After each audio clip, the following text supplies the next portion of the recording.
紫薯先把皮刨去，再切成薄片，等下比较好蒸熟。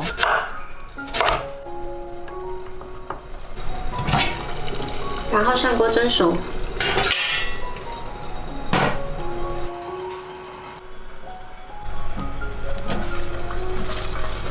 好了，紫薯蒸熟啦，放到碗里面，把它打成泥。再加入30毫升纯牛奶，还有少许炼奶，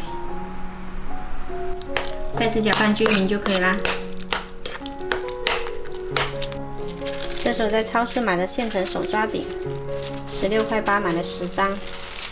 来舀一勺紫薯泥铺在手抓饼的中间，撒上一些马铃薯奶酪，再盖上一张芝士，面上再铺上一层紫薯。把它包起来，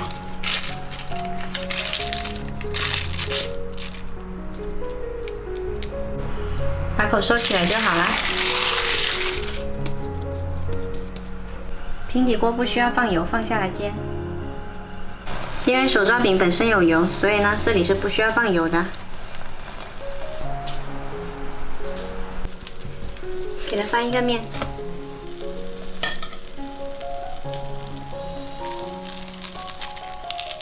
煎到表皮金黄就可以啦。我们来切一块给大家看一下。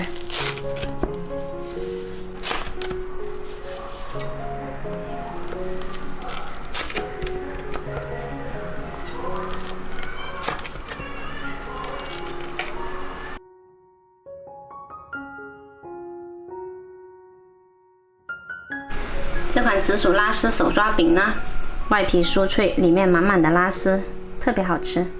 喜欢的话可以试一下哦。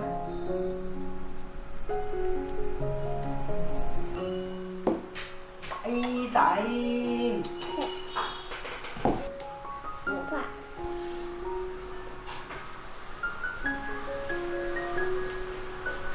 哇，你淋那么多炼奶啊？太甜了不？刚好啊，一块吗？谢谢，我拿一块，我拿这个哈。可以。吃你呀！好，我吃。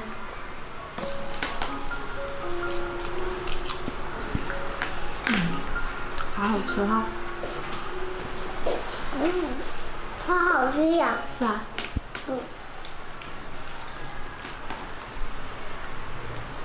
你知道这是什么吗？紫薯。紫薯。嗯。